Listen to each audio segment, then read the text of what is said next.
사랑하는 성도 여러분, 우리는 이 세상을 살아갑니다. 여러분, 어떻게 살아야 될까요? 어떻게 과연 사는 것이 바른 삶일까요? 참 질문은 있지만 그거를 대답하고 그 답을 찾는 것은 쉽지는 않은 것 같아요.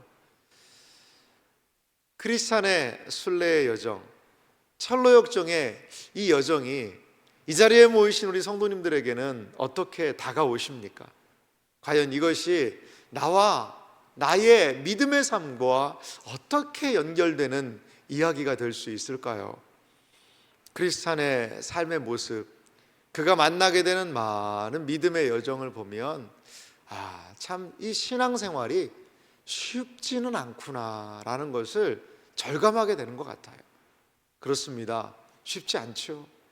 믿음 생활하는 게 여러분 쉽습니까? 아니요. 결코 쉽지만은 않은 것 같아요.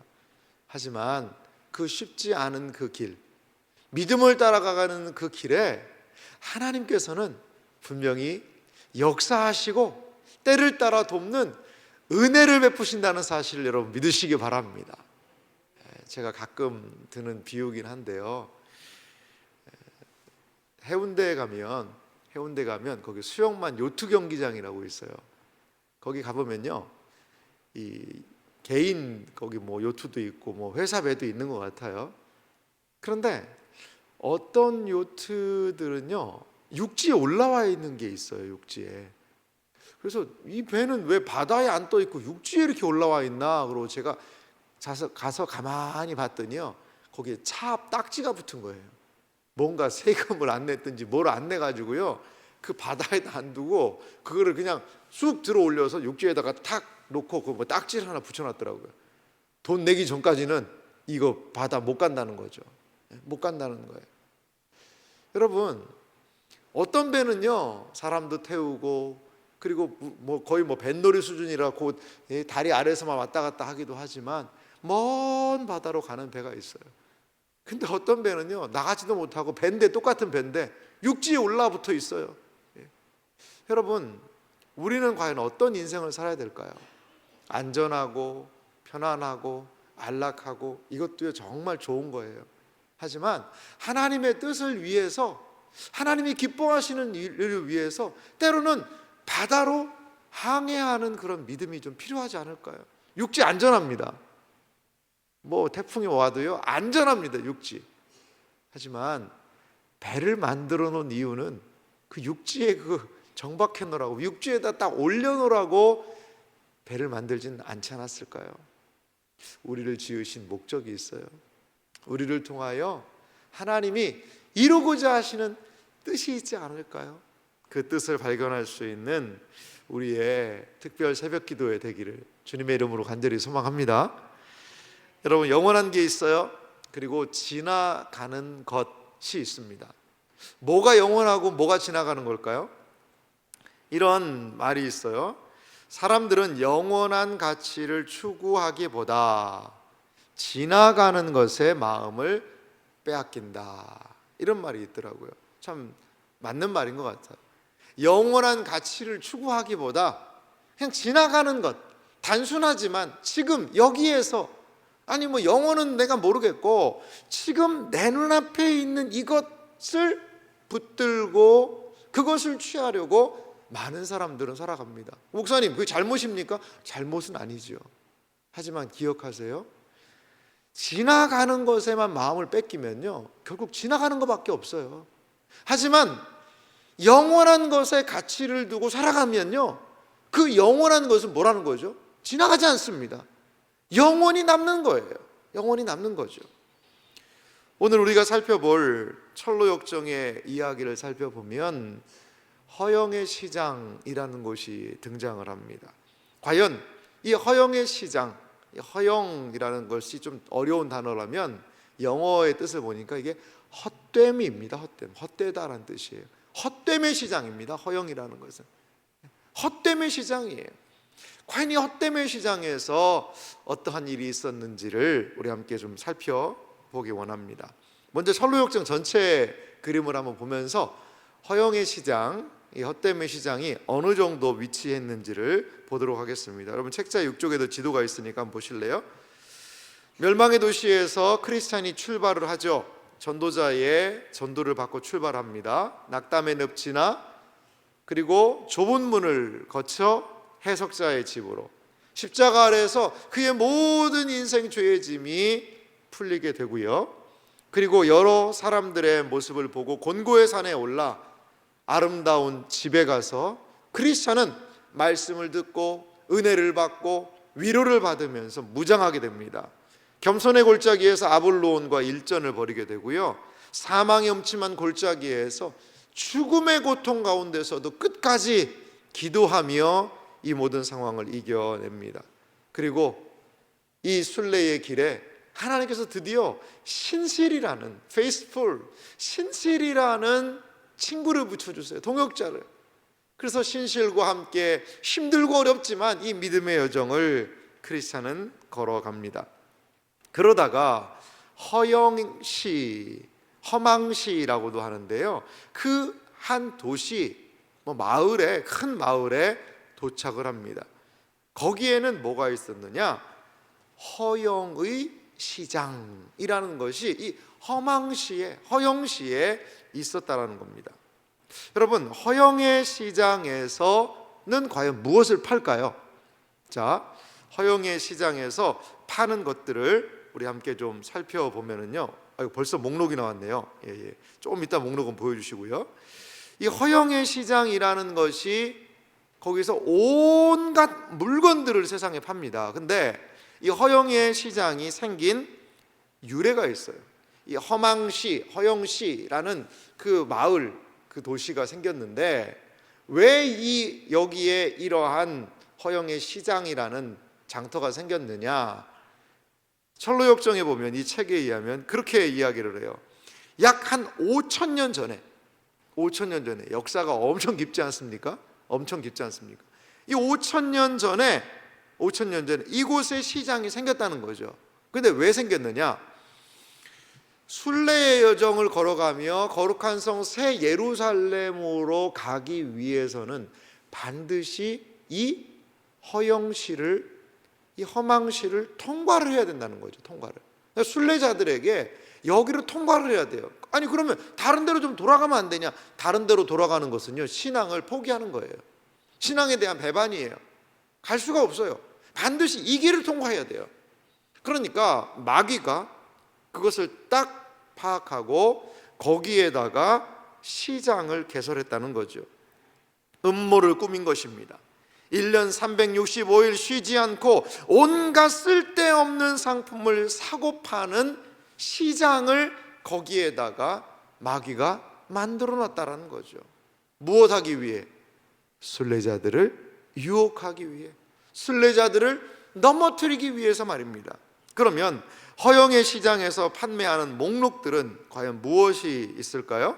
집, 땅, 직업, 지위, 명예, 계급, 직함, 마을, 왕국, 정욕, 쾌락, 매춘부, 외설적인 놀이, 아내, 남편, 아이들, 주인, 종, 생명, 피, 몸, 영혼, 은금, 진주, 귀중한 보석류 등 눈길을 끄는 모든 상품이 이 허영의 시장에 가득 있는 겁니다. 철로역정의 이야기를 읽어보면요, 재미있는 표현이 있어요. 거기에는 수많은 나라들의 유명한 거리들이 있어요. 영국 거리가 있어요, 프랑스 거리가 있어요, 이탈리아 거리가 있어요, 독일 거리가 있어요. 가장 인기가 있는 곳은 어디냐? 로마 거리예요. 로마 거리. 로마의 온갖 것들이 거기에 모여 있어서 사람들이 그것을 사고 팔고 즐거워하고 있는 것이 바로 이 허영의 시장이라는 것입니다. 여러분, 왜 존 버녀는 이 순례의 길, 거의 순례의 길을 끝으로 지금 오고 있는데 여기에다 이 허영의 시장을 그려놓은 이유가 무엇일까요?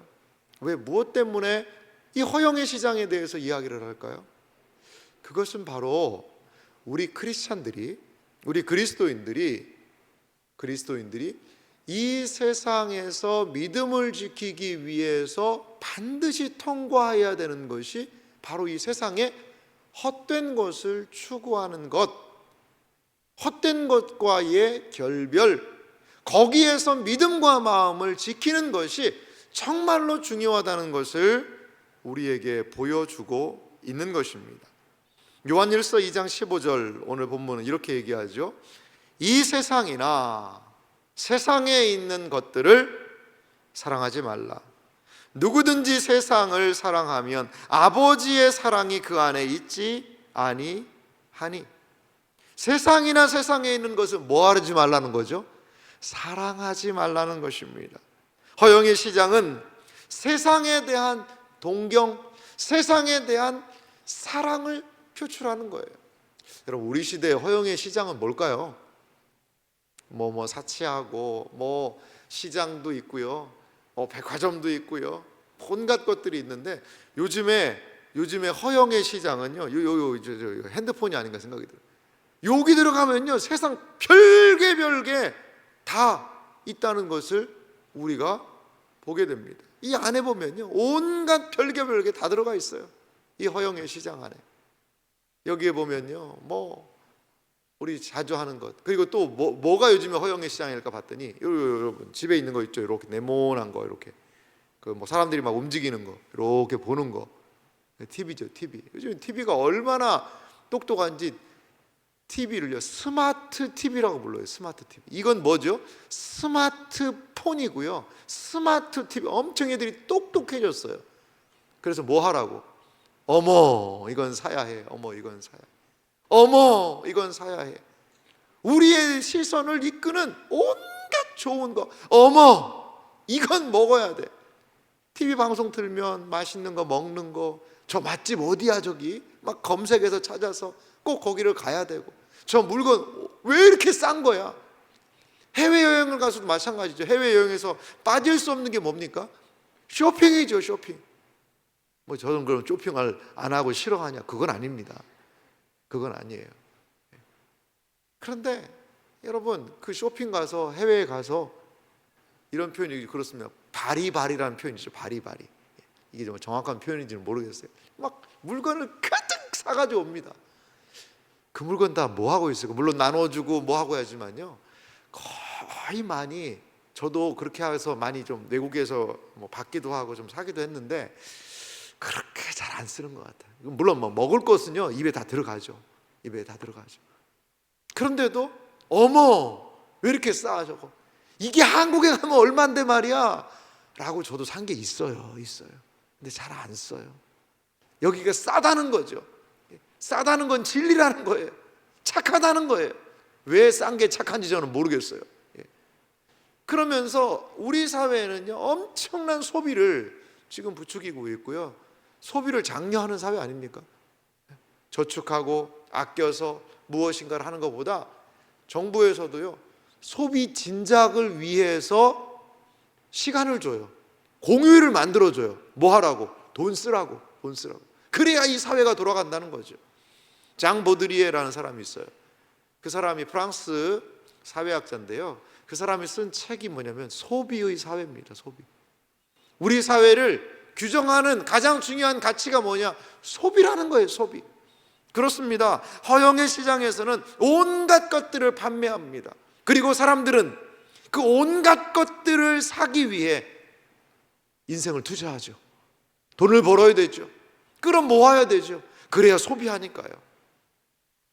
여러분, 이 세상이나 세상에 있는 것을 사랑하지 말라라고 사도 요한은 성도들에게 이야기를 하고 있어요. 이 세상의 소비의 커다란 구조, 그것을 아마 350년 전 사람 이 존 보녀는 파악했던 것 같아요. 파악했다. 지금 우리가 살아가는 이 시대는 이 허영의 시장이요, 점점 더 커질 겁니다. 아마 커질 거예요. 요즘에는요, 여러분, 물건을 미국에서 주문해도요, 미국에서 갖다 줘요. 미국 물건이, 여러분, 이런 표현이 그렇습니다. 예전에 미제라고 그랬잖아요. 미제가요, 미국에서부터 날라오는, 그게 이제 미국에서 오는지 어디서 오는지는 모르겠어요. 그런데 그 외국 온라인 사이트에다 신청을 하면요, 중국에서도 물건이 오고요, 미국에서도 오고요, 일본에서도 오고요, 외국에서도요 막 갖다 줘요. 여러분, 이 시장이 얼마나 커졌습니까? 그 커지는 시장 경쟁하고 있지 않습니까? 과연 이것은 우리에게 어떤 메시지를 주는 것일까요? 크리스찬은 신실과 함께 이 허영의 시장으로 들어가고 있습니다. 허영의 시장에서 신실과 크리스찬은요, 어떠한 모습, 태도를 보일까요? 자, 크리스찬과 이 신실이 허영의 시장에 딱 들어가자마자 사람들이 수군수군 되기 시작했어요. 왜냐하면 이 크리스찬과 신실이 허영의 시장에 들어가니까 사람들이요 수군거리는데, 왜냐하면 너무나도 뭔가 다른 거예요, 이 두 사람이. 그래서 그 시장에 있는 사람들이 막 수군대기 시작하는 거죠. 한 세 가지의 이유 때문에 그 시장은요 수군대기 시작했어요. 첫 번째는 뭐냐면, 장터에서 물건을 사고 파는 사람들과 이 신실 크리스찬이에요, 이 옷차림이 달랐다는 거죠. 옷차림. 두 번째는요, 허영의 시장 사람들과 뭐가 달라요? 말투가 달랐다는 것이죠. 말투가. 세 번째는요, 허영의 시장에 깔린 상품에 신실과 크리스찬이 절대 반응을 안 하는 거예요. 반응을. 자, 첫 번째, 옷차림이 달랐다라는 건 뭘까요? 옷은 날개이기도 하지만 옷은 뭐라는 거죠? 그 사람 됨을 보여주기도 해요. 옷은요 그 사람의 행동을 이야기합니다. 행실을 이야기하는 거죠. 다른 거예요. 행동거지가 다른 거예요. 행동거지가 다른 것을 가장 잘 표현하는 게 뭐죠? 말입니다. 말. 군복을 입은 군인의 말투가 있어요. 경찰복 제복을 입은 경찰관의 말투가 있습니다. 말이 달랐어요. 이 사람들은 이 허영의 시장에 그 헛된 물건들을 사고 팔고 거기에서 쾌락을 누리는 사람들과 다르게 얘기하는 거죠. 그리고 결정적으로 이 허영의 시장의 사람들이 이 신실과 크리스찬을 미워하고 싫어하고 증오한 가장 중요한 이유는 뭐냐? 허영의 시장에 깔린 뭐예요? 상품이에요.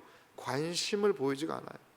여러분, 정말 좋은 물건을 진열해 놨는데 이 물건 파는 사람은 이거면 정말 사람들이 관심을 갖고 살 거야 라고 했는데 아무도 거기에 관심 갖지 않고 그냥 지나만 간다면요, 이게 엄청 서운하기도 하고 실망이 많이 될 거예요. 아마도 이 허영시의 사람들은, 허영의 시장에서의 상인들은 그랬던 것 같아요. 이 정도면 사람들이 관심을 갖고 이 정도면 넘어가는데 저 두 사람은 뭐냐는 거죠. 그래서 철로역정 이야기를 보면 이렇게 이야기를 합니다. 사람들이요, 그 상인들이 물어봐요. 도대체 뭐를 사고 싶은 겁니까? 라고 물어봐요. 도대체 뭐를 사고 싶은 겁니까? 라고 이 신실과 크리스찬에게 물어봐요. 그러자 신실과 크리스찬이 뭐라고 대답한 줄 아세요? 뭐라고 대답했을까요? 우리는 진리를 사고 싶습니다. 이렇게 이야기해요. 야, 이게 너무 질리는 거 아니냐 이렇게 생각할 수 있는데요, 아니 좀 호떡도 먹고 시장 갔으면 이것도 좀 사고, 물건 싸면 좀 그것도 그냥 비닐봉지에다 넣어서 좀 들고 다니고, 그렇게 해야지 인간미가 있지. 뭘 사고 싶습니까? 우리는 진리를 사고 싶습니다. 에휴, 좀 그럼 너무 지금 인간 사는 맛이 안 나지 않나? 여러분, 이 이야기가 무엇을 얘기하는 걸까요? 이 세상에요, 그 허영의 시장에서 한 개, 두 개, 세 개, 이 헛된 것들을 사기 시작하면요, 더 이상 순례길 못 가는 거예요. 순례길이 못 가요. 뭐 하다가 물건 사는 재미에. 허영의 시장이 주는 그 즐거움과 기쁨과 쾌락을 누리다 보면 순례의 길을 못 가고 거기에 눌러앉아 산다니까요. 그렇기 때문에 신실과 크리스찬은 우리는 진리를 사고 싶습니다. 허영의 시장에서 결코 살 수 없는 것, 허영의 시장이 결코 줄 수 없는 가치, 그것을 이 사람들은 구하고 있다라는 거죠. 이런 모습 때문에요, 사람들이 동요를 합니다. 순례자를 조롱하고 비난합니다. 저것들 저거 그냥 두면 안 돼. 저거 혼 좀 내줘야 돼. 누가 가서 좀 흠씬 두들겨 팼으면 좋겠다. 막 사람들을 부추깁니다. 그러면서요, 이 허영의 시장이요, 소동이 벌어졌어요. 소란이 됐어요. 그러자 갑자기 정부에서 사람들이 와요. 이제 신실과 크리스찬을요 체포해 갑니다. 급기야는. 그래서 이들에게 뭐를 하냐면 법정에 고발이 되었다는 거죠. 요한일서 2장 16절은 우리에게 이렇게 얘기하고 있습니다. 이는 세상에 있는 모든 것이 육신의 정욕과 안목의 정욕과 이생의 자랑이니 다 아버지께로부터 온 것이 아니요 세상으로부터 온 것이라. 아멘. 사랑하는 성도 여러분, 우리는 분별의 지혜가 필요합니다. 아버지께로부터 온 것, 세상으로부터 온 것, 이 둘에 대한 분명한 분별함이 우리에게 필요하다는 겁니다. 여러분, 세상도 사랑하고 주님도 좀 사랑하면 되지 않을까요? 세상도 사랑하고요, 주님도 사랑하고요. 아니, 두 개 다 좀 사랑하면 안 되나요? 이론적으로는 될 것도 같아요. 이론적으로는 주일날은 열심히 예배드리고 월요일부터는 세상적인 가치에 세속에 푹 빠져가지고 하나님이란 분이 계신가 그렇게 잊고 살다가 날짜 보고 일요일이네 오늘 가서 예배드리고. 여러분, 근데요, 그렇게 살 때에 이제 크리스찬의 이야기도 나오면 두 마음이라는 사람이 있어요. 두 마음이 등장하는데 두 마음처럼 이게 갈라지는 거예요. 결코요, 우리의 마음의 보좌에 있는 인생의 보좌가 있는데 마음에, 거기에는 둘이 앉을 수 없어요. 오직 한 가치의 지배를 받게 되는 것이죠. 주님이 앉으시든지 아니면 세상의 가치가 앉든지 둘 중에. 예수님도 이야기하시잖아요. 너희가 하나님과 재물을 겸하여 섬길 수 없느니라. 돈 따라가다 보면요, 신앙 잃어버려요. 신앙 잃어버려요. 그것이 진리라는 거죠. 예수님이 알려주는 겁니다. 하지만 세상은 이야기할 수 있습니다. 하나님도 섬기고 세상도 같이 네가 누릴 건 누릴 수 있지 않겠나라고 쉽게 이야기합니다. 하지만 여러분 기억하시기 바랍니다. 이 세상에 있는 모든 것이 무엇입니까? 우리의 육신을 자극합니다. 우리의 눈을 자극합니다. 그리고 그것으로 말미암아 욕망을 부추겨서 우리로 하여금 자랑하게 한다는 거죠. 이 모든 것은 아버지께로부터 온 것이 아니라는 것입니다. 그것이 무슨 뜻일까요? 거기에는 아버지의 거룩함을 발견할 수 없다라는 뜻이에요. 이 세상에 있는 육신의 정욕과 안목의 정욕과 이생의 자랑 안에는 아버지 하나님에 대한 거룩함을 발견할 수가 없다는 거죠. 아버지 하나님을 찬양하고 아버지 하나님을 경배하고 그분을 더욱더 친밀하게 느낄 수 있는 것을 발견할 수가 없다는 것입니다.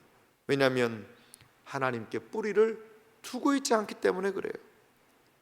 하나님에 대한 경배가 아니라 세상에 대한 경배, 그것이 세상의 자랑이 가득 차 있다는 거죠. 우리는 늘 이 갈림길에 서 있습니다. 육신의 정욕과 안목의 정욕과 이생의 자랑은 우리의 몸의 갈망, 눈의 갈망, 모든 것들을 우리를 무엇으로 이끌고 있느냐?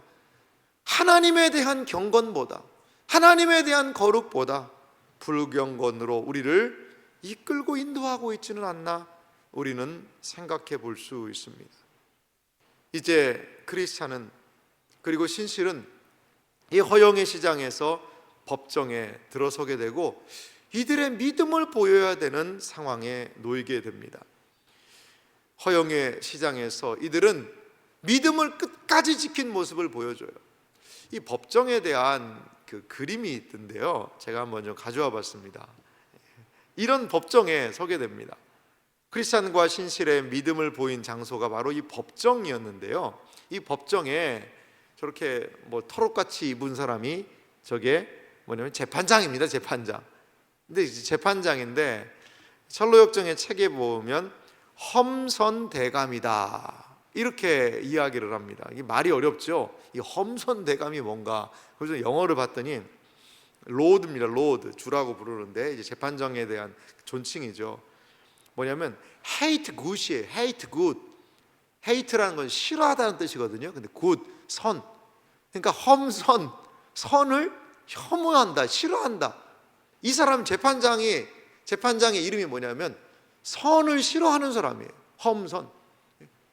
그러한 재판장의 모습을, 재판장이고요, 거기에 어떤 사람들이 있냐면요, 배심원들이 있는데요, 다 배심원들도요, 이게 온전한 사람들이 아니에요. 신실과 크리스찬을 해서 증인들이 나서게 되는데요, 이 증인들도 보면 시기심, 미신, 아첨 이런 사람들이 이 크리스찬과 신실에 대해서 비난하는 말을 하는 것입니다. 자, 크리스찬과 신실에 대한 고발장의 내용을 제가 한번 가져와 봤어요. 어떻게 기소 내용이 뭔가, 고발장. 자, 피고들은 거래를 방해하는 적대 세력으로서 시내에서 난동을 피우고 주민들 사이의 분열을 꾀하였으며 이곳 임금이 정한 규정을 짓밟고 몹시 위험스러운 사상을 퍼뜨려 패거리를 형성하였음. 이게 바로 험선대감이 이들에게 이야기한 그 법정에서의 내용이었다는 거죠. 시내에서 난동을 피웠다. 그러니까 사람들에게 뭐죠? 다른 모습이라기 때문에. 왜 너는 우리랑 똑같이 말 안 해? 왜 너는 우리랑 똑같이 행동 안 해? 그러면서 그것을 이 사람들은요, 난동이라고 표현한 것이죠. 주민들 사이에 분열을 꾀하였다. 아, 저런 삶이 있을 수도 있겠구나. 좋은 물건 사고, 이건 먹어야 돼, 어머 이건 사야 해, 어머 이건 먹어야 돼, 어머 저건 누려야 돼, 어머 이렇게 사는 사람들이 있는데, 그거 말고 그거 없어도 살 수 있는데요, 그거 없어도 괜찮은데요, 그러면서 사는 사람들이 있을 수 있다는 것을 보여주는 거죠. 그러니까 이게 분열됐다는 거죠. 이곳 임금 누구죠? 바알세불입니다. 바알세불이에요. 마귀가 정한 규정을 짓밟고 몹시 위험스러운 사상, 이 세상에 있는 가치는 끝나갈 수 있습니다. 지나가는 것입니다. 영원한 가치를 붙잡아야 됩니다. 위험스러운 사상이라는 거죠. 이 세상에서 영원히 살 것처럼 이 세상에 벗되고 살아야 되는데 니들이 그런 이야기를 해?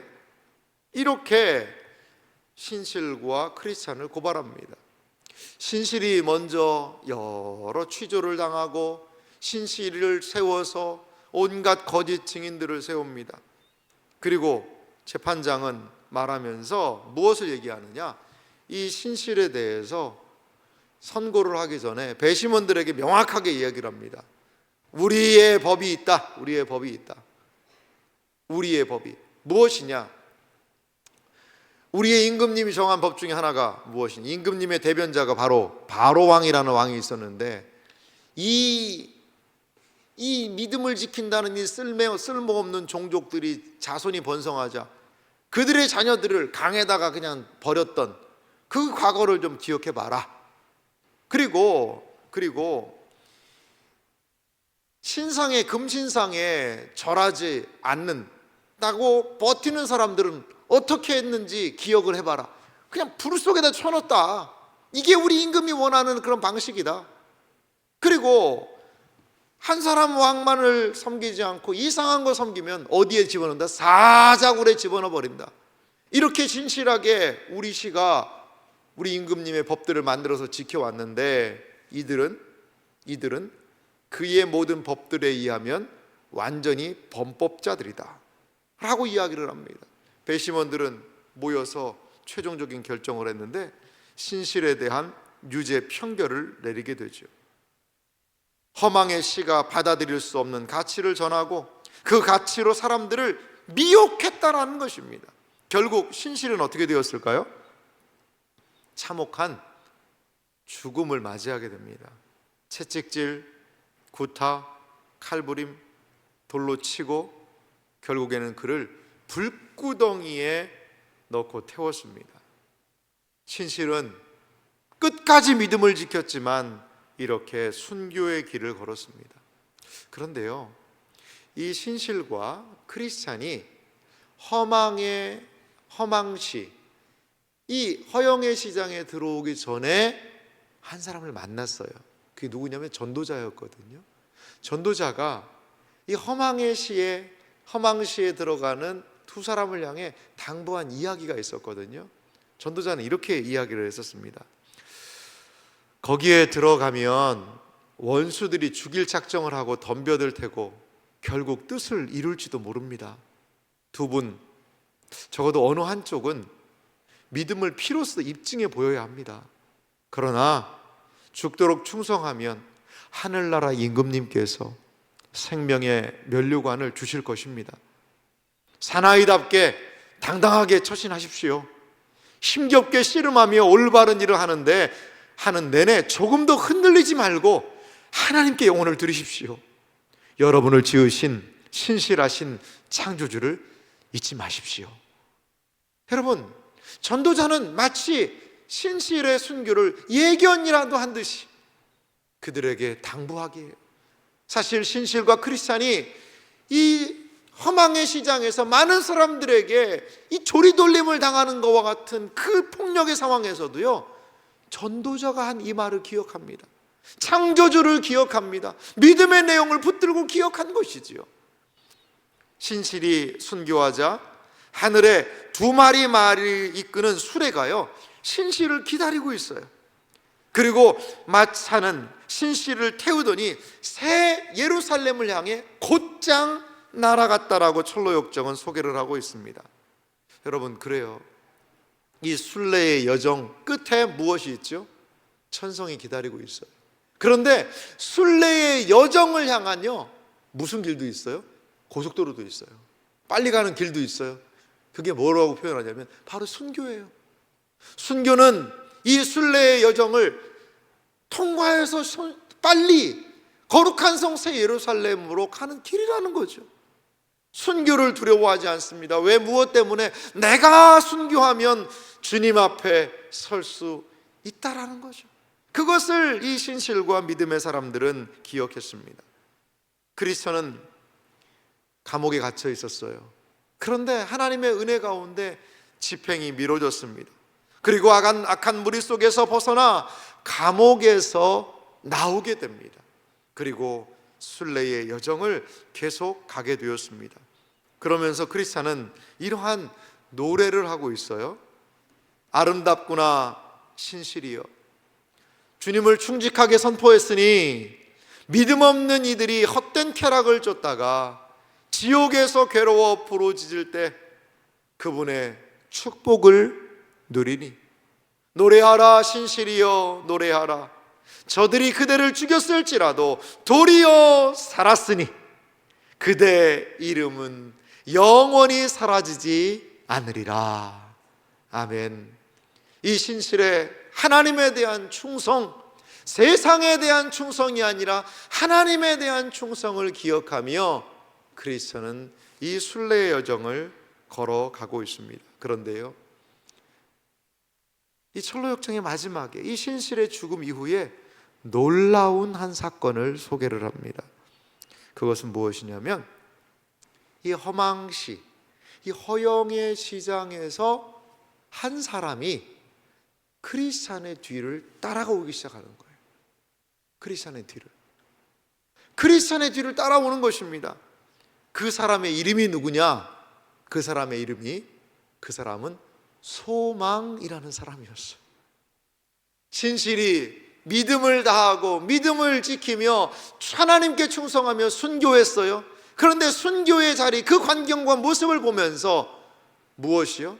어떻게 해요? 소망이 생겼다는 거죠. 소망이 나타난 것입니다. 결코 신실의 죽음은 헛되지 않고 소망을 주었고, 소망이 이제 그 허망의 시에서 빠져나와 그리스도와 함께 순례의 여정을 시작하게 되었다는 겁니다.